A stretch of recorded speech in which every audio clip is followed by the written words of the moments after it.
For the past 2 summers, I interned at an investment firm based in Silicon Valley. And during my time there, I realized that everyone around me was obsessed with newness. I, however, wasn't so convinced. I spent the better part of each 8-hour workday doing market research on every potential investment. One such company was a startup that streamlined the invoicing process and allowed freelancers to access and organize pay on an online platform. Now, as someone who struggles with even just operating my Mac, this idea sounded super cool to me. Innovative, even. But research soon made me realize just how crowded the market already was. One competitor called itself a cash flow optimization tool, while another claimed to be a free advanced online payment platform. Whatever the title, within half an hour I had already compiled a list of 20 main competitors, and I'm sure there would have been many more if I had just kept going. After a certain point, I couldn't tell any of them apart. And all of these startups were founded just in the space of the past 4 years.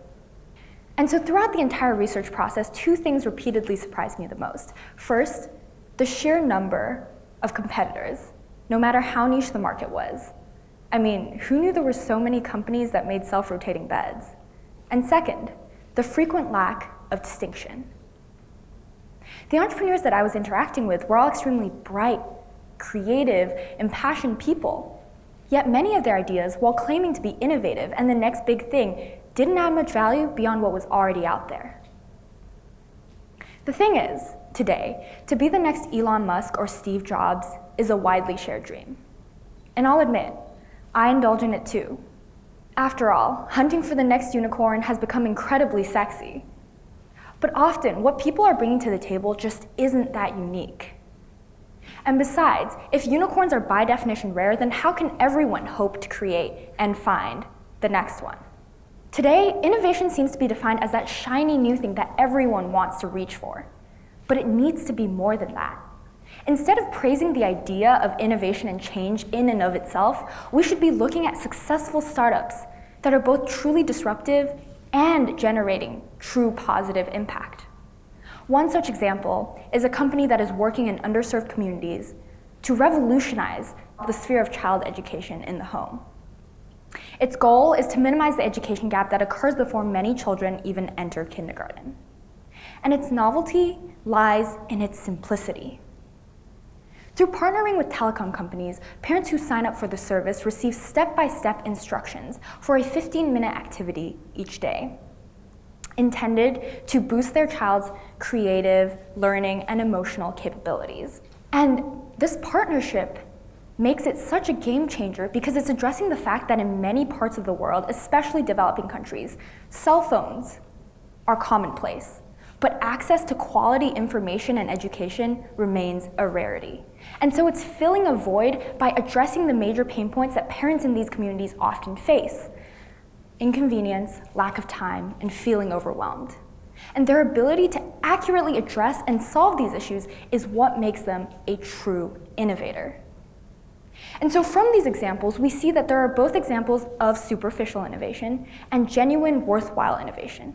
The question is, how can we as a community, as a generation, move and progress towards having more of the latter? Ultimately, there needs to be a criterion for innovation. To bounce a few thoughts. The proposed innovation should never have a motivation behind it that is purely a pursuit of novelty. The net impact should obviously be positive. The proposed positive impact should be long-term, and it shouldn't be outweighed by significant opportunity cost. For example, if we're proposing an innovative policy change, then it shouldn't come with the drawback of significant lashback or potential lack of progress in other areas. More than an amalgamation of important factors, however, perhaps we can start to combine social impact with innovation. Not only does this introduce a new angle, it also allows us to create inherent positive impact. If an app is created that streamlines the invoicing process, why not use it to increase access to banking in underserved communities? If we have models out there, why don't more startups use them so that every dollar earned has a direct correlation to positive impact made? If Innovation is about cultivating and creating the best ideas of tomorrow. Why have we made entrepreneurship such a cutthroat space where less than 0.1% of startups even survive? Instead of having 10 geniuses in 10 rooms making 10 versions of the next big thing, shouldn't we have them collaborating and working together so that we can all benefit from the best product possible?